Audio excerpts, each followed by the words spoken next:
নমস্কার। ঠাকুরমা স্বামীজি গুরুদেবের শ্রীচরণে প্রণাম জানাই। স্বামী পূর্ণাত্মানন্দ মহারাজের লেখা থেকে কিছুটা অংশ পড়ে শোনাচ্ছি। দুর্গাপূজা শেষ হইয়া গেল, মা বাগবাজারে ফিরলেন। পূজার কয়েকদিন শরৎ মহারাজও মঠে ছিলেন, আমরাও ছিলাম। কিন্তু শরৎ মহারাজকে দীক্ষার প্রসঙ্গটি জানাইবার সুযোগ সুবিধা হয় নাই আমার। অবশেষে আসিল আমার সেই পুনর্জন্মের দিন, বিজয়া দশমীর পরের দিন সকালবেলায়। বন্ধুসহ গঙ্গা স্নানে গিয়েছি খুব সকালে। মায়ের শিষ্য ও সেবক কপিল মহারাজ উপস্থিত ছিলেন তখন। তিনি তীরে দাঁড়াইলেন। আমার যৎকিঞ্চিৎ পূজোপকরণ, নরুন পেড়ে বস্ত্র হাতে লইয়া, আমাদের বস্ত্রাদি সহ। দীক্ষার কথা শরৎ মহারাজকে বলা হয় নাই, সেই জন্য আমার মনটা একটু খুঁতখুত করছিল। অবশেষে আমার যে দুজন সঙ্গী ছিলেন তারাও মনের সংকোচের কথা জানাইলেন।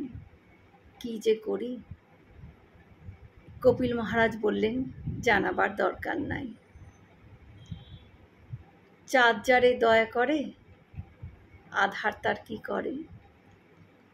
তবুও মন্দিরের কাছে গিয়া আমি দাঁড়াইয়া রইলাম।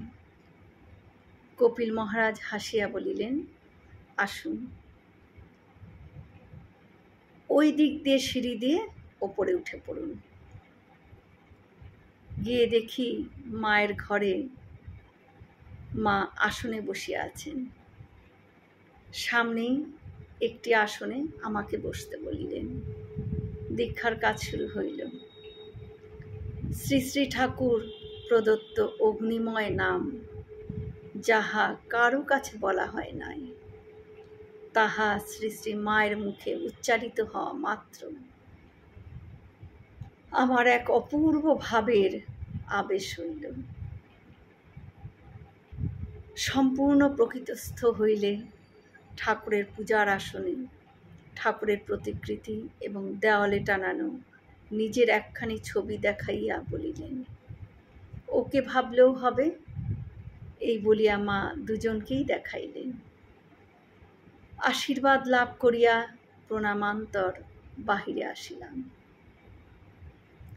আমার হঠাৎ মনে হইল, কই, মা তো আমার মাথায় হাত বুলাইয়া দিলেন না। ঠিক সেই সময় ভেতর হইতে আবার আমার ডাক পড়িল,